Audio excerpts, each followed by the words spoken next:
এই মুহাম্মাদের অনুসারী হয়ে মুহাম্মদকে ভালোবাসা দাবি করে এরপরও আমরা মুহাম্মাদের কাজ করি না, মুহাম্মাদের কথা মতো আমরা চলি না, আমাদের মতো ব্যর্থ মানুষ দুনিয়ার মধ্যে আর একটাও হতে পারে না। ঠিক না বেটে? আল্লাহ রাসূলের উম্মত হিসাবে দাবি করি, অথচ নবীরা পর্যন্ত, রাসূলরা পর্যন্ত শেষ নবীর উম্মত হওয়ার জন্য দোয়া করেছেন। লিকুল্লি নবিয়্যিন দাওয়াতুন মুস্তাজাবা, প্রতিটা নবীর এক একটা সুপার পাওয়ার দান করেছেন।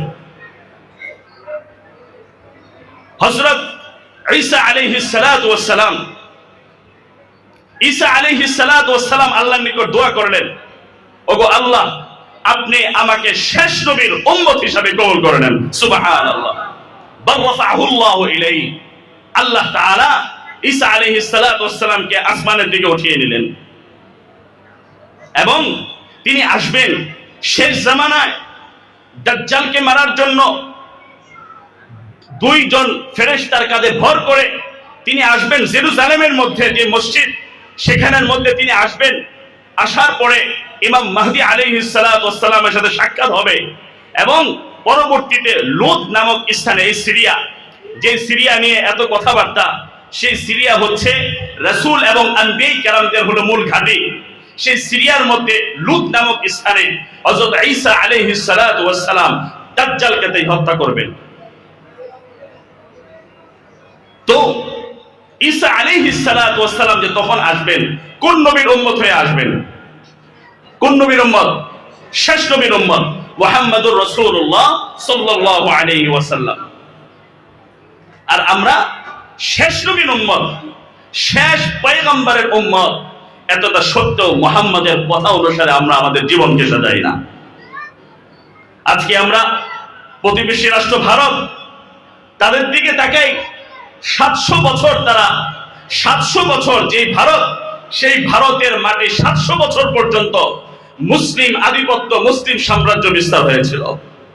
স্পেন, পর্তুগাল, সেখানের মধ্যে 1200 বছর পর্যন্ত ইসলামের অধিকারী মুসলিমরা আধিপত্য বিস্তার করেছে। আজকে সেই স্পেন, সেই পর্তুগাল, সেই ভারত, আজকে ভারতের মাটি, যেই মাটি হিন্দুত্ব মতবাদে স্থির হয়ে আছে, স্পেন, পর্তুগাল, সেই মাটি যেটা নাকি মুসলিমদের হুঙ্কারে, মুসলিমদের দাপটে গোটা দুনিয়া থরথর করে কাঁপত, যেই ভারতের মাটি মুসলিমদের দাপটে, মুসলিমদের হুঙ্কারে গোটা দুনিয়া থরথর করে কাঁপত। আজকে মুসলিম দুশমনেরা এই কথা ভাবে না যে ভারতের মধ্যে যে সালাউদ্দিন আইয়ুবী রাহমাতুল্লাহি আলাইহি ছিল, সে নাকি হুঙ্কার দিয়ে বলেছে যে তোমরা যদি আমাদের বিরুদ্ধে যদি কথা বলো তাহলে 100 বার মৃত্যুর কথা তোমরা ভেবে নাও। ঠিক না বেরে? দুনিয়ার মানুষ আজকে সেই সালাউদ্দিন আইয়ুবীর দাপট নাই, আজকে মোহাম্মদ ঘুরির সেই দাপট নাই, আজকে হযরত খালিদ ইবনে ওয়ালিদ রাদিয়াল্লাহু তাআলা আনহু সেই দাপট নাই, ইসলামের সেই শক্তি নাই। কেন? আমাদের মধ্যে এখন দুনিয়ার যে মহব্বত, দুনিয়ার যে মায়া, দুনিয়ার যে লালসা, এটা ঢুকে গিয়েছে। কারণ সাহাবীওয়ালা শক্তি যদি থাকতো, সাহাবীওয়ালা যদি কুওয়াত থাকতো, তাহলে আজকে আমাদের উপর কথা বলার তারা সাহস পেত না। ঠিক না বেঠিক? খালিদ ইবনে ওয়ালিদ রাদিয়াল্লাহু তাআলা আনহু কলবের মধ্যে শক্তি রেখেছে। রাশিয়ার অ্যাটম বোমার নাকি আল্লাহ তাআলার শক্তি? কথা বলেন, কার শক্তি? আল্লাহর শক্তি। মৃত্যু এটা হতেই পারে। একটা ঘটনা শোনাই আপনাদেরকে। খালিদ ইবনে ওয়ালিদ রাদিয়াল্লাহু তাআলা আনহু জলিলুল কদর একজন সাহাবী ছিলেন। সিরিয়ার দুর্গকে যখন ঘেরাও করা হয়, পরবর্তীতে 3 দিন ঘেরাও করার পরে সিরিয়ার দুর্গের ভিতর থেকে একজন বিধর্মী চলে আসে। আসার পর বোতল ভর্তি আপনার বিষ, এই বোতলের মধ্যে বিষ। এই বিষ নিয়ে একজন বিধর্মী দুর্গ থেকে আসে, মুসলিমরা ঘেরাও করে রেখেছে। দুর্গ থেকে আসার পরে বলে, তোমাদের সেনা প্রধান কে? তখন সাহাবীরা দেখিয়ে যে ওই যে অমুক ব্যক্তি খালিদ ইবনে ওয়ালিদ। খালিদ ইবনে ওয়ালিদের সাথে সাক্ষাৎ করার পরে বলে, তোমার সাথে সন্ধি করে যদি আমি কথাবার্তায় যদি জয় হয়ে যাই, তাহলে হাসি মুখে আমি আমার পুত্রের কাছে ফিরে যাব। আর যদি তোমার সাথে সন্ধি করে যদি জয় না হই, তাহলে আমি এখানেই এই বোতল ভর্তি যে বিষ, এর এক একটা ফোঁটা এত মারাত্মক, জিহ্বার মধ্যে লাগার সাথে সাথে পুরো শরীর নীল বর্ণের হয়ে যাবে। খালিদ ইবনে ওয়ালিদ এটা শোনার পর তিনি মুচকি হাসি দিলেন, ছানা বড়া চোখে তাকিয়ে রইলেন, আর বললেন, মনে মনে চিন্তা করতে লাগলেন, এখনই তাকে ইসলামের মধ্যে নিয়ে আসার উত্তম সুযোগ হয়ে গিয়েছে। সুবহানাল্লাহ। আল্লাহর পয়গম্বরের সাহাবী খালিদ ইবনে ওয়ালিদ রাদিয়াল্লাহু তাআলা আনহু ওই ব্যক্তিকে লক্ষ্য করে বললেন, তুমি যে বিষের ভয় আমাকে দেখাচ্ছ, এই বিষ বিন্দু পরিমাণ আমাকে ক্ষতি করতে পারবে না, বিন্দু পরিমাণ আমাকে মৃত্যুর মুখে ঠেলে দিতে পারবে না, যদি আমার মালিক আমাকে যদি মৃত্যুদান না করেন। ওই আদম সন্তান এই কথা শোনার পর লক্ষ্য করে বলতে লাগলেন, হে খালিদ, এটা তুমি শুনে রাখো, এই বিষ এত মারাত্মক, এই বিষ এত মারাত্মক, যদি এর এক ফোঁটা মানুষের জিহ্বার মধ্যে লেগে যায়, মুহূর্তের মধ্যে গোটা শরীর নীল বর্ণের হয়ে সে জমিনের মধ্যে মারা পড়বে। খালিদ ইবনে ওয়ালিদ রাদিয়াল্লাহু তাআলা আনহু আবার বললেন, ওগো ভাই, যেই সৃষ্টিকর্তা আমাদেরকে সৃষ্টি করেছেন, সেই সৃষ্টিকর্তা যদি এখানের মধ্যে মরণ নামক ব্যাধি যদি দান না করেন, মরণ নামক শক্তি যদি দান না করেন, তাহলে বিষের কোনো শক্তি নাই, আমি খালিদকে মরণের দিকে নিয়ে যাবে। ওই আদম সন্তান আবার সতর্ক করলেন, কিন্তু খালিদ তখন বললেন, আমাকে তোমার বোতল ভর্তি বিষ দান করো, আমি এখনই তোমার সামনে বিষ পান করব। কি ধরনের ঈমানী শক্তি! খালিদ ইবনে ওয়ালিদ এই কথা বলার পর ওই আদম সন্তানকে লক্ষ্য করে বললেন, আমাকে তুমি বোতল ভর্তি বিষটা দাও। বোতল ভর্তি বিষটা দেওয়ার পর খালিদ ইবনে ওয়ালিদ একটা প্রসিদ্ধ দোয়া পড়লেন, এটা আমরা অনেকেই জানি। সেই দোয়াটা হচ্ছে কি, বিসমিল্লাহিল্লাযী লা ইয়াদুররু মা ইসমিহি শাইউন ফিল আরদি ওয়ালা ফিস সামাই ওয়া হুয়াস সামিউল আলীম। ওই পবিত্র সত্তার নাম নিয়ে আমি বিষটাকে পান করছি। বিসমিল্লাহিল্লাযী লা ইয়াদুররু মা ইসমিহি, যার নাম নিয়ে সেই ফিল আরদি ওয়ালা ফিস সামাই, আসমান এবং জমিনের মধ্যে থাকা কোনো ক্ষতিকারক বস্তু ক্ষতি করতে পারে না। আল্লাহু আকবার। ওই সত্তার নাম যদি কোনো উচ্চারণ করা হয়, ওই সত্তার নামে যত ধরনের মারাত্মক বিপদ আপদ আসুক না কেন, যত ধরনের ক্ষতিকারক বিষয় আসুক না কেন, আল্লাহ তাআলার নাম যখন জপা হয়, ওই পরিবেশের মধ্যে থাকা মুসিবত দূর হয়ে যায়। আজকে আমেরিকার মধ্যে আগুন লেগে মিসমার হয়ে গিয়েছে। আমেরিকার বিজ্ঞানীরা আবিষ্কার করে দেখেছেন, এটা আমাদের যত যন্ত্র যত মন্ত্র আছে সব কিছু ধূলিসাৎ হয়ে গিয়েছে। এখন কি করার দরকার? হাদিসে পয়গম্বরের মধ্যে দেখেছে, যদি কোনো বালা মুসিবত এসে যায়, আগুন লেগে যায়, তাহলে হাদিসে পয়গম্বরের মধ্যে এসেছেন ওই জায়গার মধ্যে জোরে জোরে তাকবীরের মাধ্যমে আযান দেওয়া। আল্লাহু আকবার। আপনারা নেট জগতের মধ্যে দেখেছেন, এখন আমেরিকার মধ্যে যত ধরনের মুয়াজ্জিন সাহেবরা আছে যারা আযান দিতে পারে, ওলামায়ে কেরাম, তাদেরকে যেখানে আগুন লেগেছে সেই আগুন লাগার জায়গাটার মধ্যে তাদেরকে নিয়ে জোরে জোরে তাকবীর ধ্বনি দেওয়া হচ্ছে। আল্লাহু আকবার। তারা আযান দিচ্ছে, আযানের মাধ্যমে ওই আগুনকে নির্বাপিত করার জন্য তারা আযান দিচ্ছে, আল্লাহর ধ্বনি উচ্চারণ করছে। হযরত খালিদ ইবনে ওয়ালিদ রাদিয়াল্লাহু তাআলা আনহু কলবের মধ্যে আল্লাহ তাআলার তাকবীরের ধ্বনির শক্তি আছে।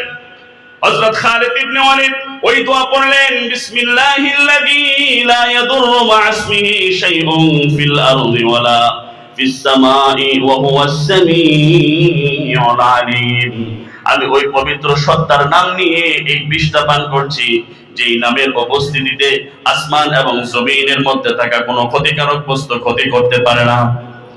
ওয়া হুয়াস সামিউল আলীম। ওই সত্তা তিনি সর্বশ্রোতা এবং আল আলীম, তিনি সর্বজ্ঞানী। এই দোয়াটা পড়ে তিনি বিষটাকে পান করলেন, আর ওই আদম সন্তান ছানা বড় চোখ নিয়ে তাকিয়ে রইলেন। এখনই মনে হচ্ছে খালিদের শরীর, গোটা শরীর নীল বর্ণের হয়ে যাবে। নীল বর্ণের হয়ে যাওয়ার পর জমিনের মধ্যে ধরে সই হয়ে সে মারা পড়বে। কিন্তু আশ্চর্যের বিষয়, ওই বিষ পান করলেন, কিন্তু খালিদের বিন্দু পরিমাণ তাকে ক্ষতি সাধন করতে পারল না। মরণ তো দূরের কথা, বিন্দু পরিমাণ ক্ষতি করতে পারলো না। ওই আদম সন্তান তখন বললেন, ঠিক আছে ভাই, তোমার এই অবস্থা দেখে আমার দিলের মধ্যে ইয়াকিন হয়ে গিয়েছে, হয়তো আমার ধর্ম সত্য না, হয়তো তোমার ধর্ম সত্য। আজকের এই ঘটনার মাধ্যমে আমার নিকট ভালো করে নাই স্পষ্ট হয়ে গিয়েছে, তোমার ধর্মই সত্য, তোমার মালিক সত্য, তোমার মালিকের তাকবীর সত্য। অতএব আমি আমার অতীত জীবনের যত ভুল ত্রুটি আছে সমস্ত ভুল ত্রুটিকে পিছনে ফেলে দিলাম। পড়ো তোমার যে মধুর কালিমা তুমি পড়ো, আমি তোমার সাথে পড়ি। তখন খালেদ ছানা ভরা চোখ নিয়ে মুচকি হাসি দিলেন আর বললেন, পড়ো আমার সাথে, লা ইলাহা ইল্লাল্লাহু মুহাম্মাদুর রাসূলুল্লাহ। अगर दुनिया हूँ खालिक कुछ नहीं नुकसान है, डर नहीं है गम नहीं है, जब खुदा रहमान है, डर नहीं है गम नहीं है, जब खुदा रहमान है। ঈসা আলাইহিস সালাতু ওয়াস সালাম যখন তিনি আসমান থেকে অবতীর্ণ হবেন, অবতীর্ণ হবার পর ঈসার মধ্যে দুইটা শক্তি দান করবেন। কয়টা শক্তি? ঈসা আলাইহিস সালাতু ওয়াস সালাম ওনার চোখের দৃষ্টি যতদূর পর্যন্ত যাবেন ততদূর পর্যন্ত কাফের মুশরিক বেঈমানরা দুনিয়ার মধ্যে টিকে থাকতে পারবে না। আল্লাহু আকবার। ওনার শ্বাস প্রশ্বাস যতদূর পর্যন্ত যাবে ততদূর পর্যন্ত কাফের মুশরিকরা বেঈমানরা টিকে থাকতে পারবে না। এই যে শক্তি, এই শক্তিটা বলুন তো দেখি কার শক্তি? আল্লাহর শক্তি। আল্লাহর শক্তি আমাদের হৃদয়ের মধ্যে নাই। যদি হৃদয়ের মধ্যে থাকতো তাহলে আমরা আজকে এখনো পর্যন্ত কাফের মুশরিক বেঈমানরা আমাদের উপর কথা বলার সাহস পেত না। ঠিক না বেটি? মুহাম্মদুর রাসূলুল্লাহ সাল্লাল্লাহু আলাইহি ওয়াসাল্লাম আপনার দ্বিতীয় নাম্বার যে গুণ, আপনার জামাল, দ্বিতীয় নাম্বার কি বলেছি? কামাল। 3 নাম্বার যে গুণ ইহসান, 4 নাম্বার কারাবাত। তো কারাবাত আত্মীয়তার দিক দিয়ে তো তিনি আমাদের সবার নিকটে, আর ইহসানের দিক দিয়ে যদি আমরা দেখি আল্লাহর রাসূলের তরফ থেকে আমাদের জন্য যে ইহসান করেছেন, অনুগ্রহ করেছেন, জগতের মধ্যে কোন আম্বিয়া কেরাম বলেন, কোন মানুষ বলেন, এমনকি নিজের পিতা মাতাও সেই ইহসান করে নাই। আল্লাহর হাবিব সাল্লাল্লাহু আলাইহি ওয়াসাল্লাম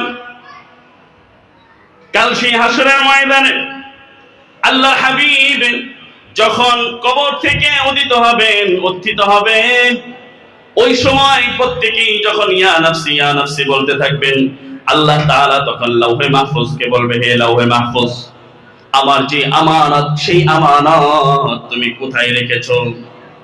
তখন লাউহে মাহফুজ বলবেন, ওগো আল্লাহ, সেই আমানত আমি সবচেয়ে আমানত যাকে দেওয়ার কথা সেই ব্যক্তিটাকে, সেই হচ্ছে ঈসা আলাইহিস সালাত, হযরত ইসরাফিল আলাইহিস সালাতু ওয়াস সালাম, ওই ফেরেশতার নিকট আমি দিয়ে দিয়েছি।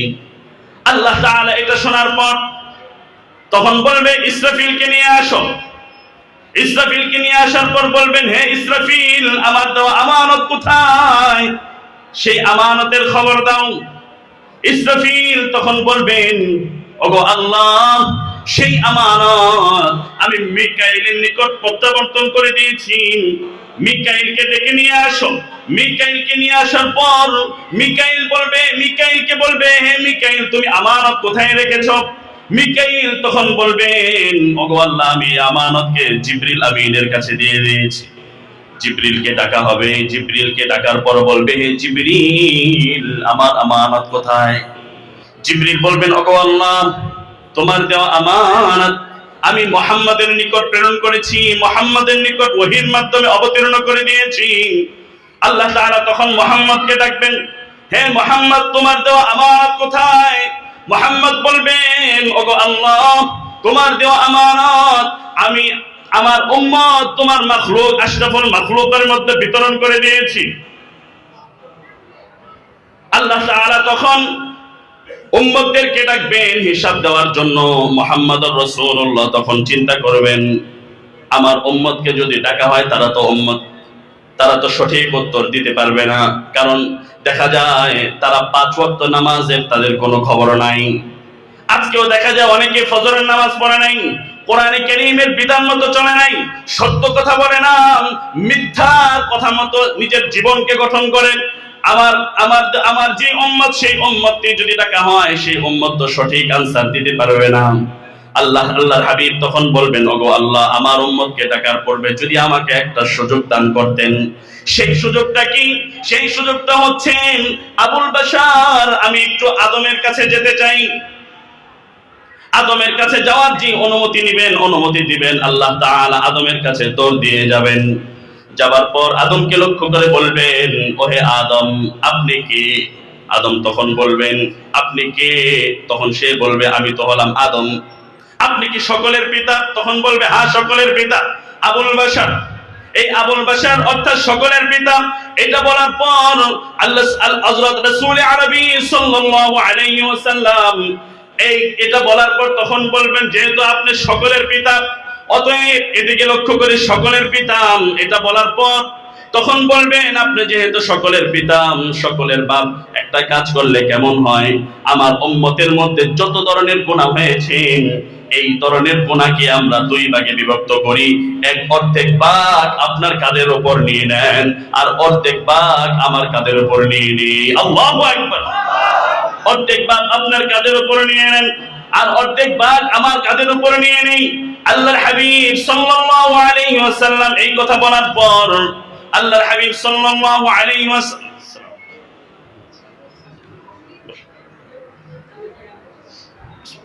আমি হযরত যেহেতু চলে এসেছেন, অল্প সময়ের মধ্যে আমি আমার এই আলোচনাটাকে গুছিয়ে আনছি। আল্লাহর হাবিব সাল্লাল্লাহু আলাইহি ওয়াসাল্লাম এই কথা বলার পর তখন বলবেন, ওহে আদম, আপনি যেহেতু আবুল বাশার, আপনি যেহেতু আমাদের সকলের পিতা, অতএব আপনি অর্ধেক গুনাহ নেন, আর অর্ধেক গুনাহ নেন। আবুল বাশার তখন বলবেন, আদম বলবেন, এ মুহাম্মদ, আমার তো সেই ক্ষমতা নাই, সেই সাধ্য নাই, যত গুনাহ আছে তুমি তোমার উম্মতের গুনাহকে তোমার কাঁধে নিয়ে নাও। আল্লাহু আকবার।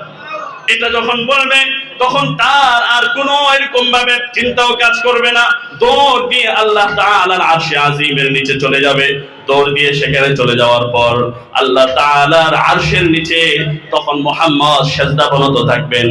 থাকার পর সে কান্নাকাটি করতে থাকবেন। কান্নাকাটি করার পর আল্লাহ তাআলা বলবেন, ওহে মুহাম্মদ, আপনি কিসের জন্য কান্নাকাটি করেন? আল্লাহ তাআলা এই কথা বলার পর তখন মুহাম্মদ বলবে, ওগো আল্লাহ, আমি তো কান্নাকাটি করছি, আমার যে উম্মত, সেই উম্মত গুনাহগার উম্মত, তারা তো জাহান্নামের আগুনের মধ্যে জ্বলবে, এটা আমি বরদাশত করতে পারি না, এটা আমার জন্য সহ্য করার নয়। আল্লাহ তাআলা বলবেন, হে মুহাম্মদ, তুমি তোমার মাথাকে উত্তোলন করো। ইরফা রাসাকা ইয়া মুহাম্মদ। আল্লাহর নবী তখন মাথাকে উত্তোলন করবেন, করার পর বলবেন, তোমার যাকে মন চায়, যেভাবে মন চায়, তুমি তাদেরকে ধরে ধরে তুমি জান্নাতের ময়দানে নিয়ে যাও। আল্লাহু আকবার। আল্লাহ তাআলা আমাদের সকলকে এই যে 4টি গুণ, একটা হচ্ছে জামাল, কামাল, কারাবাত এবং ইহসান, এই গুণগুলো থেকে শিক্ষা নিয়ে মুহাম্মদুর রাসূলুল্লাহ সুন্নাত মোতাবেক, আদর্শ মোতাবেক নিজের জীবনকে গঠন করে আমরা যেন মুহাম্মদের সত্যিকারের উম্মত হিসাবে দাবি করতে পারি। কথা দীর্ঘায়িত করার সুযোগ নাই, হযরত চলে এসেছেন, আমি আমার কথাকে এখানেই শেষ করব। তবে একটা শেষ কথায় আমি বলে শেষ করব, সেটা হচ্ছে কি, সেটা হচ্ছে এই যে আমরা যেহেতু শেষ নবীর উম্মত, আমাদের প্রত্যেকেরই মন চায় যে একটা জায়গায় যাওয়ার, সেই জায়গাটার নাম কি? মদিনা। আল্লাহু আকবার। মাকবারা মুহাম্মদুর রাসূলুল্লাহ সাল্লাল্লাহু আলাইহি ওয়াসাল্লামের যখন কথা চলে আসে, ওনাকে তো জীবন্ত দেখতে পাই নাই, ওনাকে জীবন্ত তো আমরা চর্মচোখ দ্বারা দেখতে পারি নাই, কিন্তু আমাদের যাদের সমর্থ হয়, আমরা কোথায় যাব? মুহাম্মদুর রাসূলুল্লাহ সাল্লাল্লাহু আলাইহি ওয়াসাল্লামের রওজা ধারে।